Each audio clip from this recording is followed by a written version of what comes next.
Bonjour, je suis Aurore, alias Orokiwi sur les réseaux sociaux.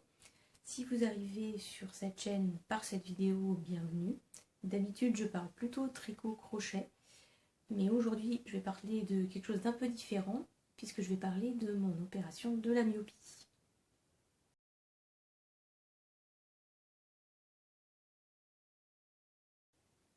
Alors pour commencer, évidemment, je ne suis pas ophtalmo, je n'ai pas un métier en rapport avec les yeux, leur pathologie, etc. Donc ce que je vais rapporter dans cette ou ces vidéos, selon la longueur que ça va prendre, c'est mon expérience personnelle. Donc c'est pas parce que ça s'est passé comme ça pour moi que ça va se passer comme ça pour vous si vous faites opérer la myopie. Et surtout si vous avez des questions, le mieux c'est d'aller voir votre ophtalmo, ou si vous n'en avez pas, d'aller voir un ophtalmo qui s'occupe de ce genre d'opération, parce que moi je ne serai pas en mesure de vous répondre. Voilà. Alors pour commencer, le avant. Alors moi j'avais des lunettes depuis mes 7 ans, sachant qu'à 7 ans, donc c'était la première fois que j'allais voir un ophtalmo, mais à 7 ans je lisais déjà plus les grosses lettres, les plus grosses que l'ophtalmo peut vous mettre, donc il a estimé que je devais être myope depuis mes 4 ans à peu près. Ma vue était stable depuis des années, j'étais arrivée à moins 4,75 à droite et à moins 2,75 à gauche, ce qu'on m'a dit être une myopie moyenne. Concrètement moyenne, je pouvais clairement pas conduire sans mes lunettes, je pouvais même pas travailler sur l'écran d'ordi sans mes lunettes, donc une myopie quand même assez handicapante. J'ai porté des lentilles pendant pas mal d'années, de mes 17 à mes 30 ans à peu près, et depuis que je suis à Brest j'en ai moins porté, parce que je trouvais qu'avec le vent c'était moins confortable, je les supportais moins, peut-être que ça m'a séché un peu les yeux. En tout cas, depuis quelques années, j'en mettais quasiment plus, vraiment très occasionnellement. Donc c'était essentiellement port de lunettes pour moi. Sinon, ma myopie est d'origine familiale, puisque ma mère a une myopie comme la mienne. Ou plutôt moi j'ai une myopie comme ma mère. Même correction, les baisses à peu près au même âge. Donc voilà, c'est pas les écrans qui m'ont abîmé les yeux ou je sais pas quoi. Dans ma famille, c'est génétique, c'est comme ça. Et puis c'est tout. Et niveau autres antécédents, moi j'ai fait des uvéites.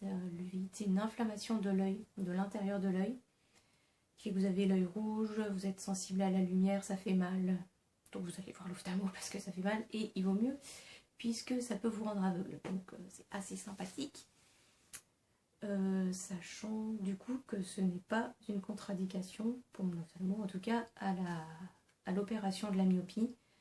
Contrairement à d'autres pathologies, je crois que la kératite, à vérifier, mais je crois que la kératite l'est par contre. En fait, le principe c'est que le laser pour corriger la myopie va juste sur l'œil, alors que l'uvéite c'est à l'intérieur de l'œil, donc là c'est pas au même endroit, donc c'est pas une contre-indication. Voilà. Donc comment j'en suis venue là? Et bien l'année dernière, mon ophtalmo, à mon rendez-vous annuel de vérification de mes yeux, m'a demandé, vous avez jamais pensé à vous faire opérer la myopie? Et bon, j'y avais pensé il y a quelques années, mais depuis mes uvéites, j'y avais pas repensé parce que je pensais que c'était une contre-indication. Du coup, je lui dis bah non, bon. Et puis du coup, l'idée a fait un peu son chemin. Je suis tombée sur la vidéo de Hubert de Metallicois qui parlait de son opération de la myopie et il avait l'air super content. Du coup, je me suis dit bon, je vais réfléchir à ça, je vais parler à des gens qui éventuellement se sont fait opérer la myopie, etc. Laisser le truc mûrir pendant un an. J'ai parlé à des collègues à moi qui s'étaient fait opérer, qui étaient hyper contents, etc.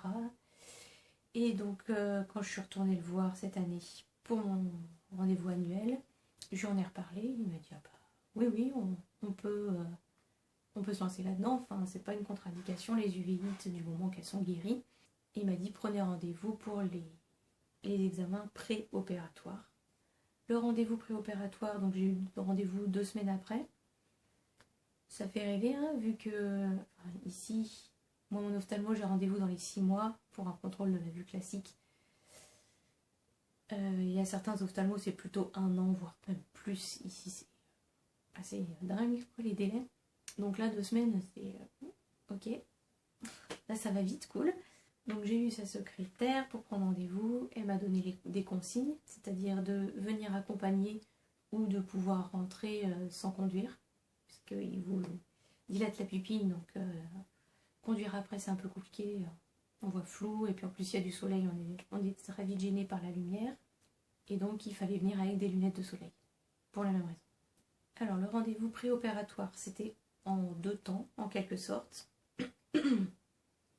J'ai d'abord vu l'orthoptiste qui m'a vérifié ma vue, a pris la tension comme un rendez-vous classique. Ensuite, on a fait une topographie de la cornée. C'est un examen où vous regardez dans un truc et ça prend des mesures et voilà. Je ne sais pas trop comment ça marche, mais en tout cas, ça regarde l'état de votre cornée, voir si elle est en bon état, si elle s'amincit à certains endroits ou pas, ce qui est assez important pour le choix de la technique ou même pour dire si vous pouvez être opéré ou pas. Ensuite, j'ai eu des gouttes pour dilater la pupille. Il a fallu attendre 40 minutes après ça. Et j'ai eu un nouveau contrôle de la vue après. Ensuite, j'ai vu l'ophtalmo. Donc, vu que la pupille était dilatée, il fait un fond d'œil, donc il regarde bien partout comme il faut. Et au vu des résultats de la topographie de la cornée, il décide de la technique à utiliser, ou alors il voit avec vous si vous êtes opérable par toutes les techniques possibles. Donc concrètement, en laser, il y a 2 techniques, le LASIK. Le LASIK, en fait, vous avez l'œil qui est comme ça. Le laser va venir découper un petit bout de la cornée, soulever, appliquer le laser et refermer. Mais pour ça, il faut que votre cornée elle soit bien épaisse partout, pareil. Parce que s'il y a un endroit où elle est légèrement plus fine, il y a plus de risque d'affaissement de la cornée. Et donc, c'est plus risqué de faire cette technique-là. Donc la deuxième technique, c'est le PKR. Et là, le laser vient directement sur la cornée. En fait, on vous enlève la couche protectrice qui est l'épithélium. Et après, le laser s'applique directement dessus. Et voilà. Et du coup, là, il n'y a pas de risque d'affaissement de la cornée puisqu'on vient juste creuser directement sur la surface. Donc pour moi, ça a été la deuxième technique, donc le PKR, puisque sur l'œil gauche, j'avais la cornée qui s'amincissait un tout petit peu à un endroit. Donc pour ne pas prendre de risque, on est parti sur la technique PKR. Au niveau des prix, alors c'est là que ça fait mal un petit peu. Vous avez déjà dû entendre les prix approximatifs, c'est à peu près partout pareil en France, j'ai l'impression. Pour le LASIK, en tout cas mon ophtalmo, il prend 2600 € pour les 2 yeux. Et pour le PKR, 2200 pour les 2 yeux. Sachant que la sécurité sociale ne prend rien du tout. C'est du confort. Donc ça veut dire que normalement, pas de prise en charge des rendez-vous pré, post-opératoire si vous faites payer le post-opératoire. Normalement, pas de prise en charge des gouttes à mettre. Et évidemment, pas de prise en charge de l'opération et pas d'arrêt maladie. Donc ce qu'il faut faire, c'est voir avec votre mutuelle. Selon les mutuelles, c'est plus ou moins pris en charge. Moi, la mienne prenait en charge à peu près la moitié, puisque du coup, elle prenait en charge 1096,96 € sur 2200. Donc j'ai mis à peu près 100 € de ma poche. Concernant le fait qu'il n'y a pas d'arrêt de travail, il faudra penser à poser des jours, parce que concrètement, vous ne pourrez pas aller rebosser tout de suite. Donc, pour le LASIK, le conseil de mon ophtalmo, c'était de poser 2 jours. Alors lui, il opère le jeudi. Donc il me disait de poser jeudi et vendredi. Et pour le PKR, comme j'ai eu, il disait de poser le jeudi, vendredi et le lundi, mardi. Bon, et puis le samedi, dimanche, si vous travaillez aussi les week-ends.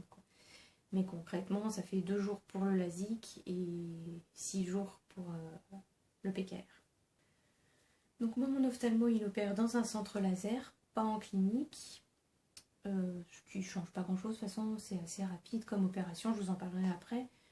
Donc, je pouvais avoir un rendez-vous la semaine suivante ou 10 jours après, quelque chose comme ça. Mais j'ai fait mes examens en juin. Et je savais que l'opération risquait de me rendre plus sensible à la lumière. Et je me suis dit que faire ça en juin, juste avant les vacances d'été, c'était peut-être pas une bonne idée. Donc moi, j'ai pris rendez-vous pour septembre. Donc on m'a dit que je resterais 3/4 d'heure sur place. Ensuite, le lundi qui suivait, donc à J+4, Il y avait la visite de contrôle post-op pour voir si tout se passait bien, si ça cicatrisait bien, etc. Et ensuite une autre visite de contrôle à plus un mois. Et donc je suis repartie du cabinet avec le devis donc à soumettre à ma mutuelle pour être sûre de ce qu'ils prenaient bien en charge.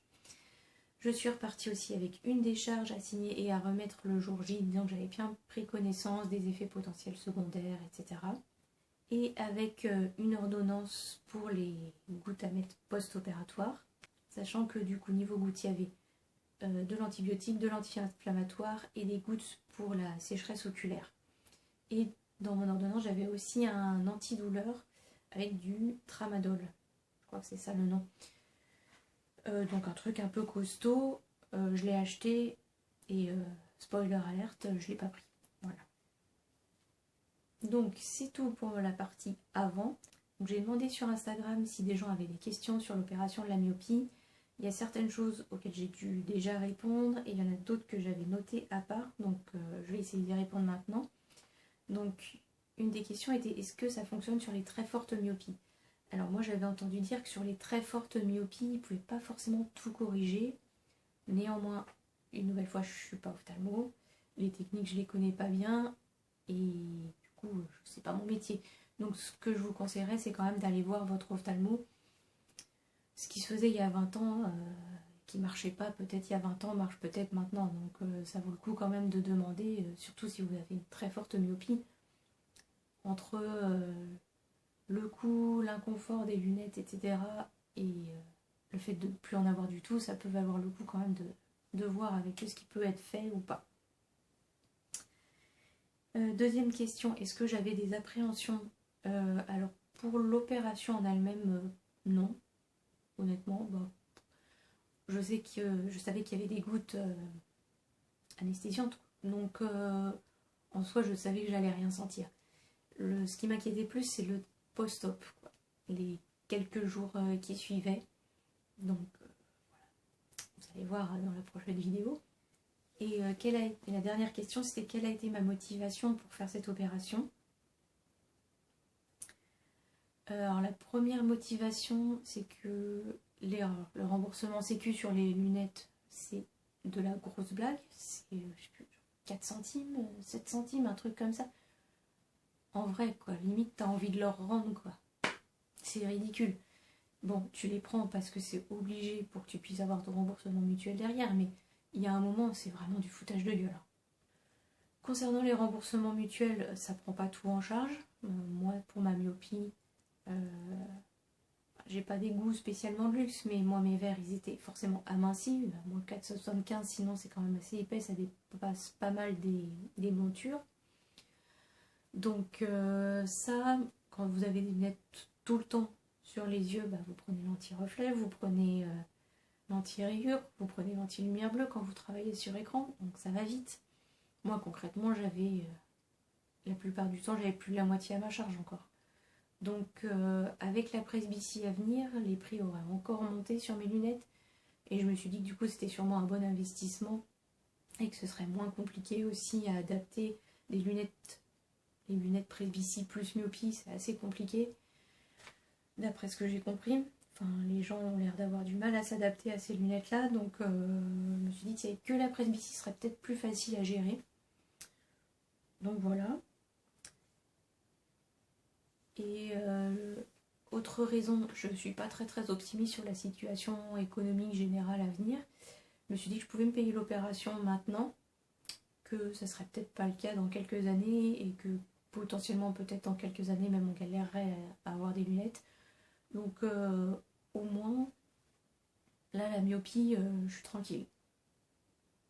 Voilà, je suis très optimiste dans la vie comme vous pouvez le voir. Et autre motivation, c'est que quand vous êtes myope, la vue n'est pas parfaitement corrigée parce que vous avez l'écart entre l'œil et votre verre. Donc là ça fait au niveau de perception des distances, du coup c'est pas parfait. Et puis du coup ça corrige pas parfaitement. Et vous voyez flou là, tout autour quoi. Donc j'avais beau prendre des lunettes quand même avec des assez grands verres pour quand même mieux voir. Là ça me gênait sur les côtés, etc. Donc voilà, niveau motivation, c'était essentiellement ça. Ah, et ne plus avoir la buée sur les lunettes avec le masque. Quand même. Donc voilà pour cette première vidéo. Je sais pas combien de temps ça aura duré, mais je pense que de toute façon je vais couper les vidéos quand même en 2 ou 3. Ce sera plus facile à envoyer sur YouTube, et puis comme ça, si vous voulez regarder qu'une, ça ira plus vite que d'aller chercher aussi où vous êtes arrêté éventuellement, ou alors où est le bon paragraphe, la bonne partie. Bref, merci d'avoir regardé cette vidéo. La suivante, ce sera le jour J et les quelques jours après l'opération. À la prochaine!